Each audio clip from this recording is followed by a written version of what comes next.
निधि जी, आपके आंखों की रोशनी चली गई है, आंखों की नसें सूख गई है, यही बोला डॉक्टर ने। और आंखों में जो रेटिना का प्रोटीन होता है वो भी घट चुका है।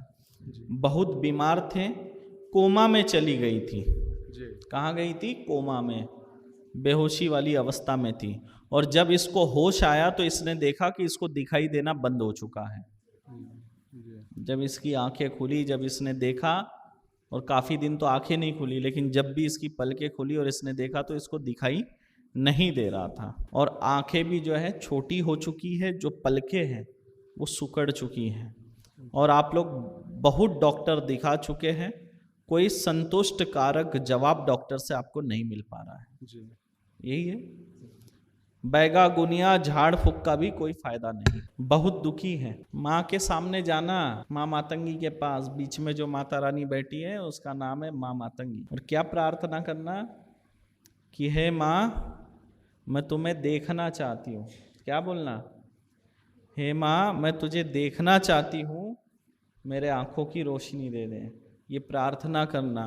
बाकी तंत्र काट होगा, लाभ मिलेगा, चिंता मत करो। जाओ, आशीर्वाद। महेंद्र जी, आप बहुत परेशान हैं, आपका पूरा परिवार तंत्र से पीड़ित है, आर्थिक परेशानी रहती है, धन तो आता है, धन की कमी नहीं है, पर टिकता नहीं है, फालतू में खर्च होता है, सेहत खराब रहती है, बेटी के विवाह में विलंब हो रहा है क्योंकि आपके बेटी के विवाह के योग को बांधा गया है, आपके बेटे की बुद्धि को बांधी गई है, इसलिए इसका पढ़ाई में मन नहीं लगा कभी, क्योंकि बुद्धि बांधी गई, पढ़ाई से मन भटकाया गया और इसको जिद्दी बनाया। और जो है अनबन हो जाती है, घर में अनबन हो जाती है, विचार इसके किसी से नहीं पटते। ये इसको आप बोलेंगे तो उल्टा जवाब देता है आप लोगों को। नशे का पुतला बनाकर रखा हुआ है, करके ये शराब पीता है, नशेड़ी बन चुका है।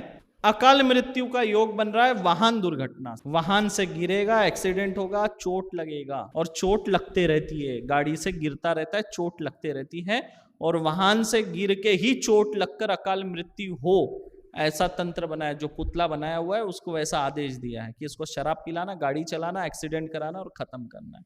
और इसके पूर्व में भी एक्सीडेंट हुए हैं। बहुत ज्यादा इसके ऊपर संकट है और लंबे समय तक जेल रहने का योग बन रहा है, जैसे 4-5 साल इसको जेल में रहना पड़ सकता है।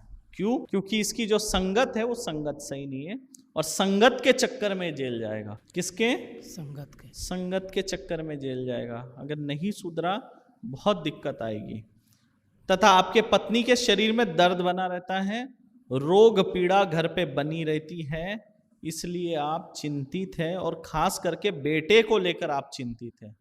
लिखा है पुत्र को लेकर चिंतित है खासकर। देवी देवताओं का वास नहीं है, पितृ दोष लगा है, जमीन का विवाद है, बंटवारे का विवाद बना है, बंटवारा नहीं हो रहा।